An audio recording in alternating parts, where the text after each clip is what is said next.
ನಮಸ್ಕಾರ. ನಾನು ಪ್ರೀತಮ್. ನನ್ನ YouTube channel Preetam taxi blogs. ನಾನು ಇವತ್ತು ಕಾಸರಗೋಡಿನಲ್ಲಿರುವ ಬಾಯಾರ್ನಲ್ಲಿರುವ ಅವಲಮಠ ಶ್ರೀ ದುರ್ಗಾಪರಮೇಶ್ವರಿ ಟೆಂಪಲ್ಗೆ ಇವತ್ತು ನಾನು ಬಾಡಿಗೆಯನ್ನು ಬಂದಿದ್ದೇನೆ. ಇಲ್ಲಿ ನವರಾತ್ರಿಯ ವಿಶೇಷ ಪೂಜೆ ಇರ್ತದೆ. ಇವತ್ತು ನಾನು ಮಧ್ಯಾಹ್ನ ಪೂಜೆಗೆ ನಾನು ಬಾಡಿಗೆಯನ್ನು ಬಂದದ್ದು. ಅದೇ ಮಧ್ಯಾಹ್ನ 12 ಗಂಟೆಯ ಪೂಜೆ,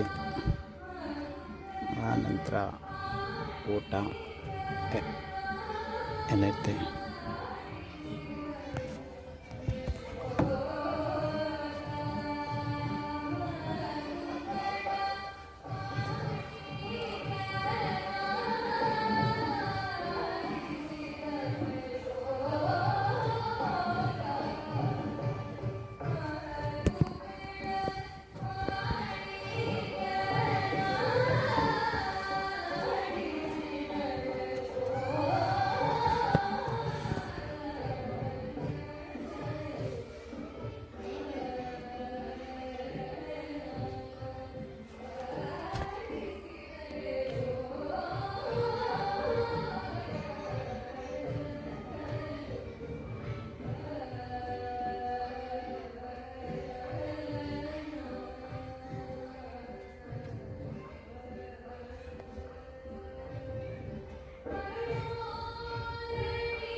ತಾವೆಲ್ಲರೂ ನನ್ನ ಯೂಟ್ಯೂಬ್ ಚಾನಲ್ಗೆ ಸಬ್ಸ್ಕ್ರೈಬ್ ಮಾಡಬೇಕಾಗಿ ಕೇಳಿಕೊಳ್ಳುತ್ತೇನೆ.